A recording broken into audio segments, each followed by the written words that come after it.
Нынешним летом в Темниковском районе почти месяц горел лес.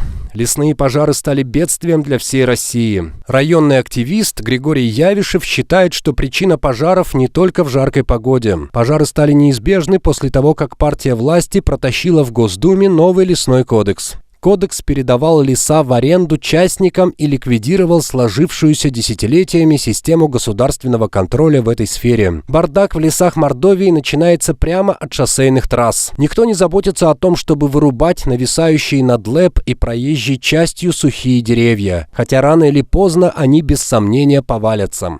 Не дай бог, только ветер пройдет этим соснам 200 лет. 200 лет. Они уже на корнях уже так стоят, просто... Ветер шатнет и все. Вот, допустим, показываем вот этот самый сосна.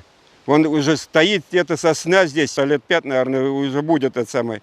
Упадет на кого-то. Может, и мы проедем здесь. Может, не знаю, на кого упадет. Может, на главу района. Даже, может, и проедут наше правительство. И на правительство может упасть. Но никому на это дела нету.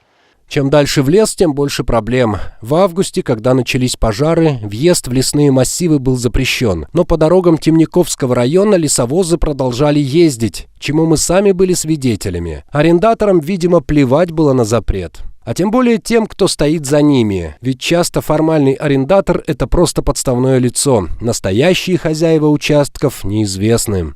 Я сколько раз просил, кто арендатор у нас? Она у нас в Саранске находится. И так и не добился, чтобы взять отсюда лес или прочее, никаких этих. По договору аренду эти все лесозданные, которые не в арендной зоне. Но это такие же варвары. Отсутствие контроля приводит к тому, что арендаторы лесных участков напрочь забывают о своих обязанностях по договору. Убирать сухостой, сажать молодой лес, вести санитарные рубки и делать просеки. Вот здесь вот должна быть просека. Видите, 73-й квартал. Ну где просека? Нету ни черта. Везде, куда ни иди, просек нету. Они сдали, бросили и все. На этом концовка.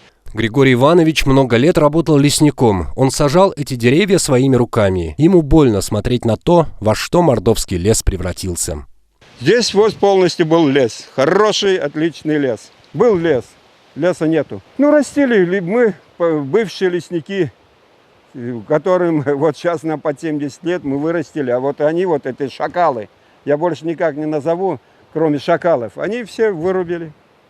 И вырубают, и продолжают вырубать. Сейчас отсюда до Тенгушева километров где-то 80-90. Путного ничего нету. Все вырубили, все в 2010 году сожгло. Вырубили, вместо него ничего не посадили, и вот такие кустари идут, полностью кустари идут, и все. Неудивительно, что пожары стали массовым явлением. Поджоги могут скрывать незаконные рубки. Почему горят леса? Вот сейчас вот в арендных зонах пока не горит, который я показал, но скоро загорится. Почему? А потому что оттуда он вырубил уже вместо 15% взято там 40% древесины. А им надо что-то отчитаться, но они не думают в том, что после этого можно опять вернуться туда, после пожара, и насчитать все полностью. Они меня пугают. Я говорю, мужики, убивайте, я лесник, убивайте. Тогда ваши проблемы заканчиваются на этом. А пока я жив, я буду бороться. Но ведь в национальном мордовском заповеднике валить лес запрещено. Какой смысл злоумышленникам поджигать и его тоже? Самый прямой, считает Григорий Явишев. Даже пожарники сами признают в том, что это поджоги. Никаких естественных самозагораний или прочее. Потому что загорелся там, утром встают, они уже километров на 5-6 в другом месте опять горит. А сейчас загорелись те леса, которые нужно вырубать. Вырубать сейчас начнут лес за так, бесплатно.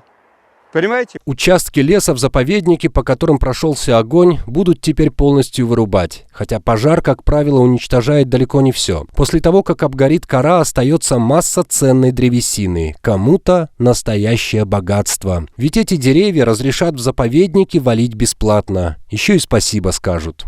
Григорий Явишев считает, что власть со временем заметит свою ошибку. Лесной кодекс поменяют, но вот не окажется ли поздно? Останутся ли к тому времени в Мордовии и во всей России леса? И опасается он не без оснований.